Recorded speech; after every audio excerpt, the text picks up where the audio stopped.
Welcome one and all to The How. I'm Jack Foster, and in this episode, I sat down with Diego Ortiz, Johnny Antonio, Teddy Reyes, and Coach Resniak from the varsity boys soccer team to discuss. In this episode, we address their preparation for the season following the state championship, how their season went as an individual and as a team, what the goals they had and how they addressed them, and what our senior captain leaves behind. Thanks for tuning in, and we hope you enjoy. Hello, everyone, and welcome back to The How. My name is Jack Foster. The producer of today's show is Ben Meek. Today we are very excited to have Diego Ortiz, Johnny Antonio, Coach Resniak, and Teddy Reyes here from the varsity boys soccer team here in the Dispatch podcast studio powered by Jets Pizza.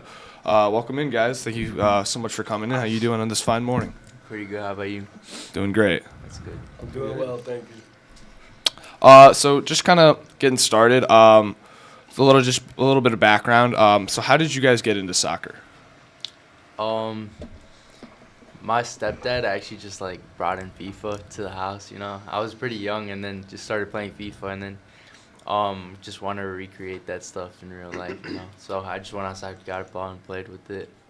I didn't really join a team until sophomore year of high school. So.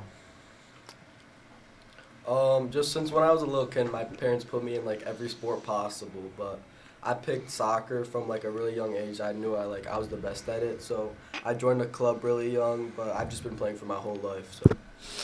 So. My grandpa, he used to watch soccer a lot, and he had us watch it every single day, when we were younger, and he just put us in soccer, started teaching us at a young age. So. How about you, Coach? Man, millions of years ago, it's just, it was really loved playing sports growing up, and soccer was one of those ones that I kind of just, fell in love with from an early age. And, at that time, everybody seemed to really be playing soccer, so it was being popular was also helpful. Plus, my mom never wanted me to play football, so. The head injuries? The head injuries, Yeah. she would hear all those horror stories that whether they exist or not, this kid broke his leg and he's only 6 years old, and so, but yeah, no, I feel like that especially with these three guys, you could tell that they've got a deep rooted love for soccer. It shows when they play. And what brought you into coaching? So my dad was a coach, a baseball coach for 35 years, and growing up with him and going to his practices and going to his games, I always thought it was really, really neat. And when you love a sport, the next level, if you're not going to play professionally, or is to coach, is to kind of pass on the knowledge that you have, the experiences you had, to the next next generation of kids. So I always tell these guys, the hardest thing towards the end of the season is that I don't get to see them all the time. You get used to seeing them, you kind of become a really, really good close family. So that's probably one of the highlights of coaching, I think. And now to kind of get into more of the season thing. So obviously all three of you guys were there last year for the state championship team. Was there any different approach coming into this season, knowing that that was you guys had the title defense with you? It was a little bit harder because we had a big name to us. So now every team coming into the season, they wanted to beat us. So we had to play every game 110%. Everyone wanted to beat us. They all came 100% every game. I'd say we had a lot more pressure this year than we did last year. Last year, no one really knew about us. This year, they saw us as the state champs.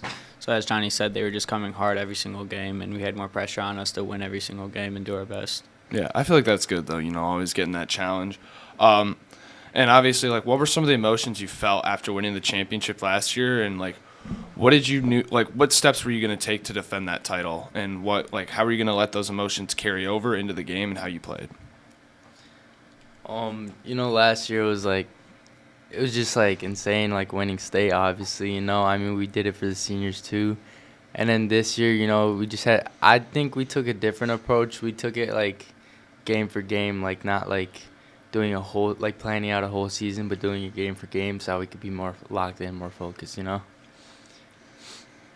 Yeah, I totally agree. I feel like these guys, they were asked to take a brunt of a lot of pressure from the very beginning, and the game-by-game approach that Diego was talking about, I think, really helped us keep focused on being locked in the moment, And Johnny's absolutely right. I mean, we saw every team's best. Everybody wants to dethrone the defending state champs, and the way they handled it throughout the season with, they also probably had one of the toughest schedules in the area, and had a great season. I mean, a bunch of wins, regional champs. So I thought, really the leaders, these three, and Nick did a great job kind of keeping the team grounded, and focusing on, the task at hand. And so going into the season, so kind of dating back to summer, what did you know, what did you guys think was going to be different about the team, this year's team compared to last year's, and what ended up being different? So was there anything that kind of surprised you, or were there things addressed that you guys got addressed and got everything handled? One thing that honestly we didn't know was gonna be different was the defense. We had our defense pretty set, and then we ended up switching it around. I ended up going back there, so it was definitely interesting how during the summer we had a whole defense, and then we just switched it up, and it ended up working. So. And then one thing was we lost 2 seniors last year, our 2 strikers, so we didn't know whether we would be able to score a lot of goals or not. And going into the season, we didn't know who would be that finisher for us. And during the season, we didn't really have that finisher. Everyone was putting in work, everyone was scoring, and we just all built up all those goals all together. I feel like that is definitely the best approach, is when you have all 11 being able to contribute to goals. I feel like those teams shape the recipes for success. What was the chemistry like between the team throughout the season, like on and off the field? It was actually pretty good this year. Like, a lot of us hung out outside of soccer, so that showed on the field a little bit, who did that and who didn't. So. Yeah, I agree. Just talking about the defense right now, because I played defense. Every time I was back there with Alex Matura and Jacob and Leon, it felt very comfortable. Usually it's a high pressure position, but I just felt the comfort in trusting my teammates. So. And what was if you guys were to have a team bonding thing? What would that typically look like? Pasta parties, really. We'd just all go to someone's house. We'd all eat some food, hang out after for about an hour or two, sometimes even longer. Just talk and hang out. Yeah, been there with the football. Those are always really fun. So now kind of moving into, the roster and the players for this season. What were some of the key players, aside from you guys, of course? I know you guys are all 3 of you captains. What were the key players that came back for this season after the state championship? Nick, for sure. I'd also say Michael Ozar. He's a sophomore this year. He came back. He played hard every single game. He actually had a couple goals, 2 important ones, and also helped us throughout the season, played hard. One more, definitely Jacob. Oh. Jacob played amazing this year, just locking up everyone. It's really hard to get past him. So. Would you say Jacob is the most improved?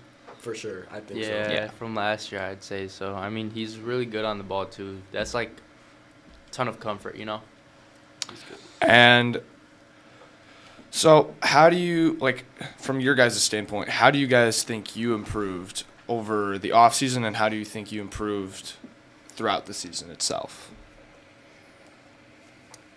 During the off season, I thought I was gonna be playing striker, so I was mostly working on finishing and stuff. But I think I improved during the season because they switched me to center back, and I think I did pretty good getting all conference and all sectional. So it was a pretty good season for me.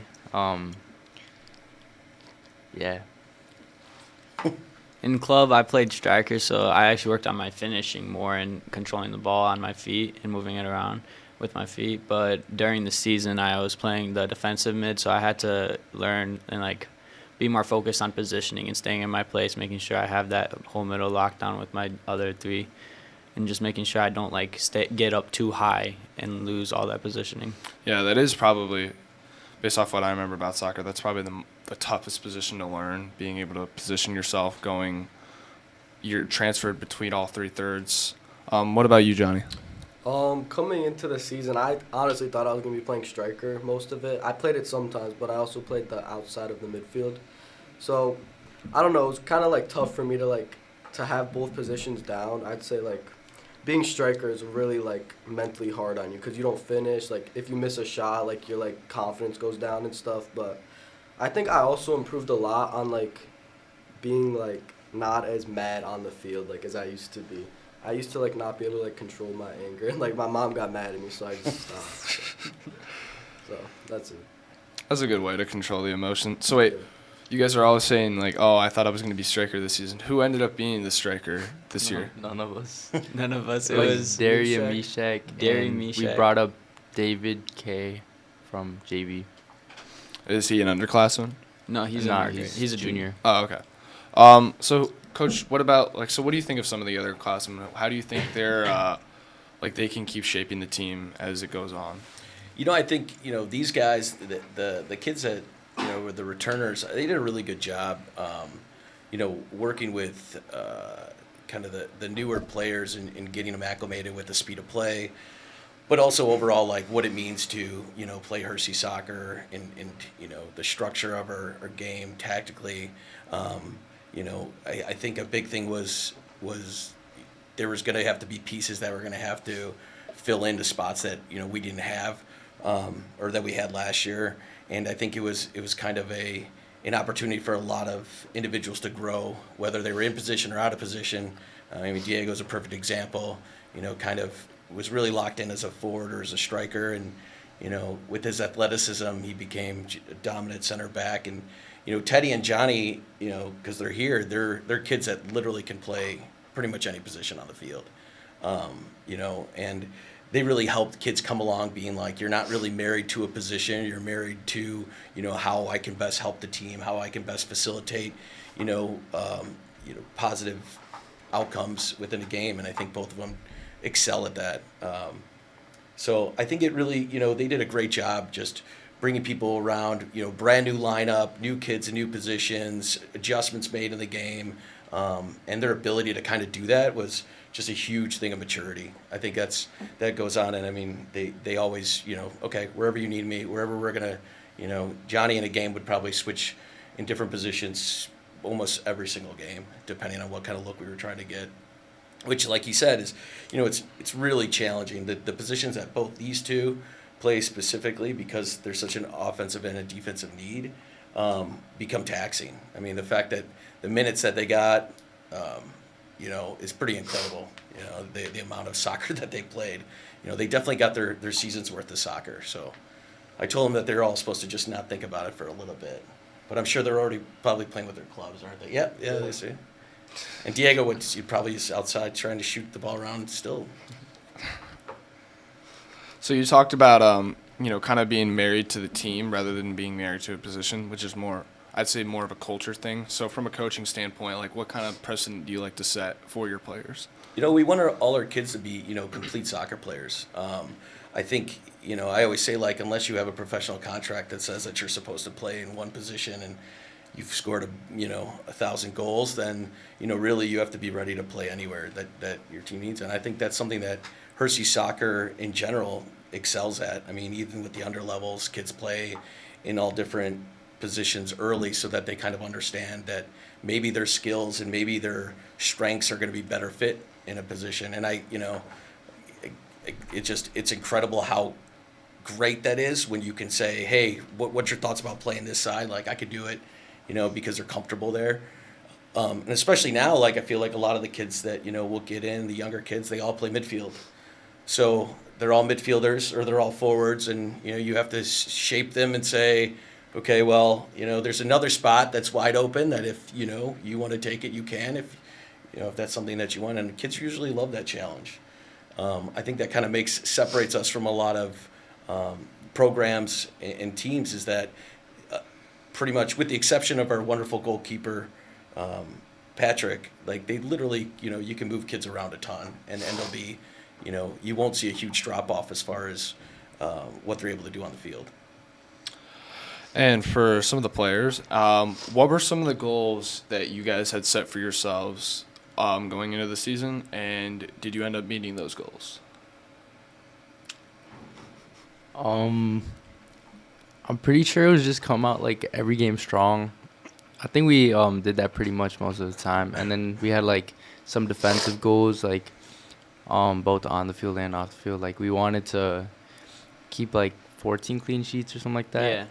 14 clean sheets. we wanted to go back to back for state. Unfortunately, we couldn't. And then we also wanted to win our regional and conference and that type of stuff. I think we also had, was it 2+ goals a game? Yeah. And then obviously just conference champs, regional champs, sectional champs. Couldn't do all of it though, so it's all good. I mean, you guys still had a very successful season and kind of a new format too.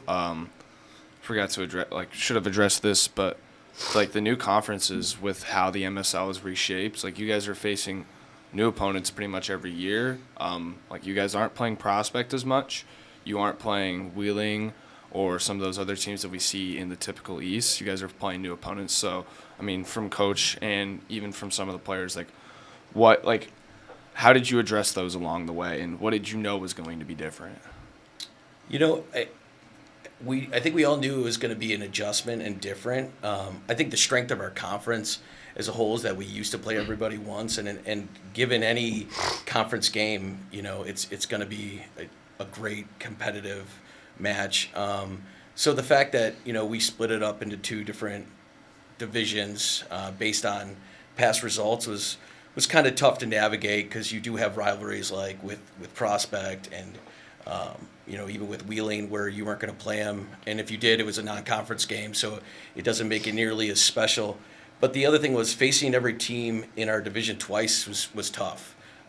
You get up for games knowing that this is a big game, whether it's some of our soccer rivalries like Fremd and and then to play them again and to have the same energy and the same emotion and the same passion, it's tough, because every team, after you beat them, they just want to beat you that much more the next time around. So we split with a lot of teams. We split with Palatine and Elk Grove and Conant. So and all those games could have gone either way. So beating a team twice is really hard to do. That was something new that we had to experience, and at the same time, understanding their kind of having an idea of their gameplay and their tactics ahead of time, fresh in a season, is also helpful. But I thought it was it provided a new set of challenges that we did our best to prepare for. And so for some of you guys, what were some of the highlights or some of the games you enjoyed most from this past season? Could be personal, could be team. I'll go first. Mine's kind of like personal and team. It was when we were down against Frem 2-0, and we just came back with such a strong energy. I actually ended up scoring 2 goals, and then in the last minute, I think someone else, it was Adam Mislinski, I'm pretty sure, who scored the last goal, and we came back. We beat him 3-2, and just the energy was amazing. It was just good environment. Everyone was happy. It felt like that. I feel like that was the first time we connected like that, and felt energy all as a whole, in my opinion. Oh yeah, I agree with that. That was a really good game, but my highlight barely beats it. It's not my highlight personally. It was when Adam Bugai scored in the regional championship. Yeah, regional final. Yeah. Regional final. Last 2 minutes of the game, I remember that game. I was scared. I was this might be it, and I was honestly not feeling that confident. I was just coming back from an injury too, so I was dang, we might lose in PKs.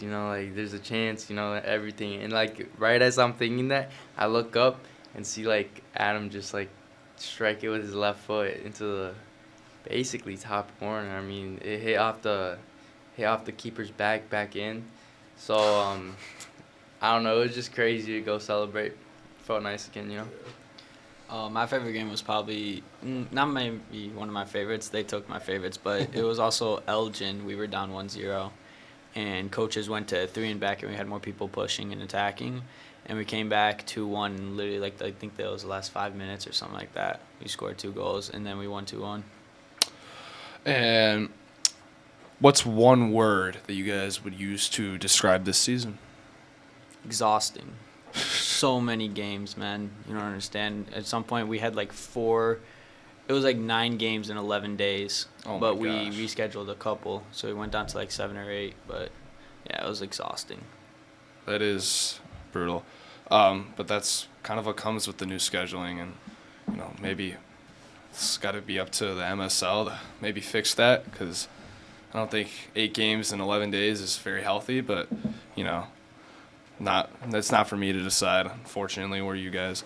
So, and now I have questions for the senior in the room. What did it mean to you to represent Hershey soccer for 4 years? I think it was just more of a opportunity, like, it just, at the end, you just realize, like, you might take it for granted for the first few years, but honestly, like, I think for me, representing Hershey soccer was like just trying to represent a family, because like I consider everyone I played with as like basically family. I played with you freshman year, and like I still remember moments from freshman year, because it just like goes deep, into like, yeah. Those are memories that'll last a lifetime. Exactly. And how did you try to leave behind like the best legacy possible with Hershey soccer? Just playing with my heart, just like showing them that I wanted to win, So I think that's a big thing. So. And lastly, what was your favorite memory with Hershey soccer? And you cannot say the state championship, because that's pretty obvious. Number one. That's a tough one. Favorite memory with Hershey soccer. I think just like there's a ton that I could choose from, but like literally like none of them stand out. I think just like memory in general, probably just like being able to hang out with like my friends, like, and just the friends that I was able to make. I mean, me and Teddy and Johnny and Alex, we all just like grew really close because of soccer, and I think it's more of like the friendships that it created that like that'll last a lifetime. I think that's my favorite part from Hershey soccer. Yeah.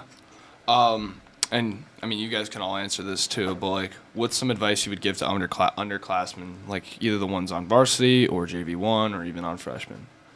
Some advice that I would give is just like put in the work. I mean, hard work just stands out. Like, you don't have to be as technical as others. You don't have to play for a bigger club. It's just the work rate that you put in, and that it's what you want to get out of it. So if you work towards that, then that's my advice. I would say, like, I know I'm not a senior yet, but like, don't take it for granted. Like, I still feel like I was just a freshman like yesterday. Like, and now next year it's gonna be my last year here. It's just crazy. Like, don't take it for granted. Like, enjoy every minute of it, because it really is like the best time of your life. Yep. So. Good advice from the Wonder Boy. Another advice I'd say is not everyone is like permanently on a team. Freshman year I started on JV, got moved up to varsity during playoffs. David Kozakevich this year, he started on JV, got moved up to varsity. If you just work hard, like Diego said, like you'll be recognized and you'll get noticed. All right, and that's going to be it for today's show. I'd like to thank Coach Rusniak, Diego, Johnny, and Teddy for coming in. And I'd like to thank you to all our viewers for tuning in. Also, a special thanks to our sponsor, Jet's Pizza, right over there on Rand Road across the street. And that's going to be it for today's show. I'm Jack Foster, and on behalf of Ben Meek, thanks again, and we'll see you on the next episode.